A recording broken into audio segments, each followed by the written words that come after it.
Yeah, and welcome to another Dave Does. Today we are checking out a viewer request. Someone out there, I can't remember who it was, a while back asked me to check out Whispering Amok and Victim of Greed. Now, I think Victim of Greed is the band, and Whispering Amok being the song title. It could be the other way around, I'll double check.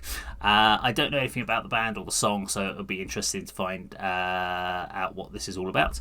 If you like the video, please do subscribe, click the bell icon, like and share. As always, there's no pausing or talking during the video. That way you get to enjoy the song, I get to enjoy the song. Make sure you've grabbed yourself a coffee. Let's count this in. 3, 2, 1, go!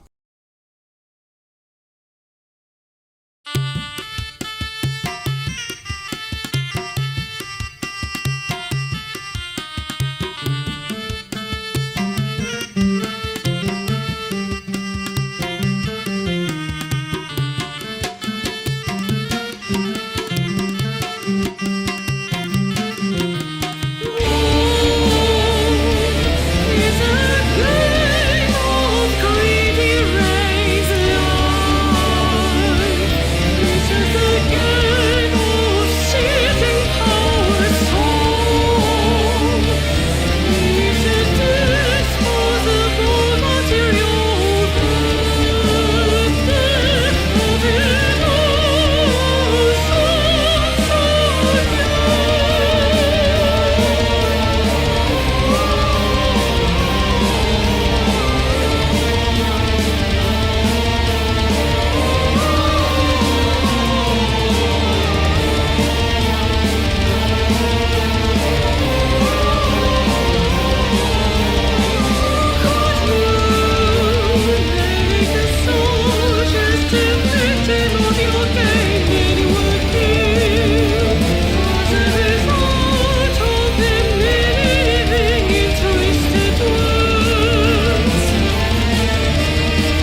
Okay, there we go. That is Whispering Amok and Victim of Greed. It's a good track.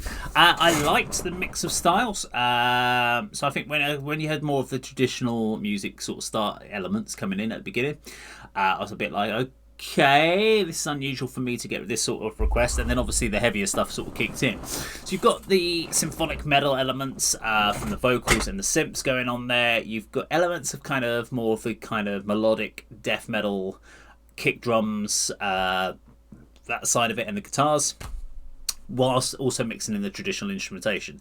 Now, interesting, when I always look through the comments on these videos during the video, just to get an idea of what other people kind of think about the song.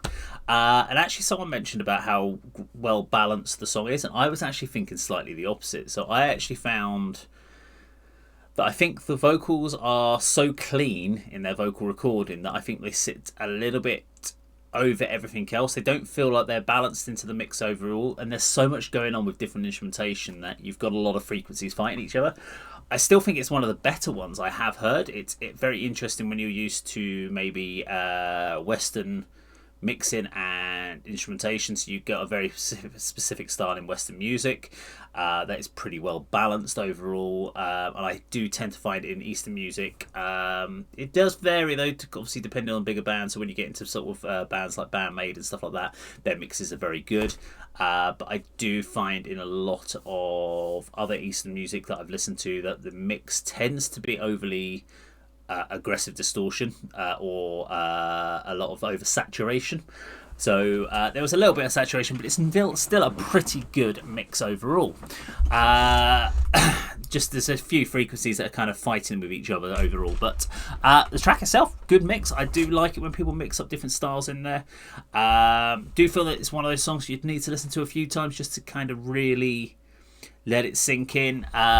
It looked like they had like the Game of Thrones chair. Well, I guess I'm referring to it as the Game of Thrones chair, but the big chair made out of swords, basically. I haven't really had a chance to really break down the lyrics here, because it's with the operatic style of singing, it's difficult to kind of work out what's being sung. I'm going to just go through one lyric line. Let's see. Many were killed as a result of them believing the twisted words. The human soul sacrificed for the pleasure of the nobles. History is written in blood. Okay, powerful lyric, and I believe that is pretty true. Many were killed as a result of them believing in twisted words. Now, trust me, you get that in any sort of, especially in companies with countries with dictatorships and idiots in charge. Not to mention a recent Western civilization that's gone through that. But when you do get people that are spinning lies to be in power, you do get idiots, and people believe in it, and then people die because of stupid things like that. So that's my kind of belief in it anyway. But yeah, I get that. Yeah, cool lyric. Yeah, I think it'll be worth checking out some more of them to see how it sort of settles. Like, you need to kind of get a good 2 or 3 songs in there, probably of any new band, to kind of get a little bit more of a feeling of style, especially if they've got maybe 1 or 2 albums. If they've got like a band which has got like 10 albums out, you can't just pick 2 or 3 songs to get a general idea. You need to pick something from the early albums, something from the later albums, do about 10 songs, and you'll get a good vibe for the band after that. But let me know if you want me to check out any more of Whispering Amok. If you like the video, please do subscribe, click the bell icon, like and share, and remember that, of course, is how Dave does it.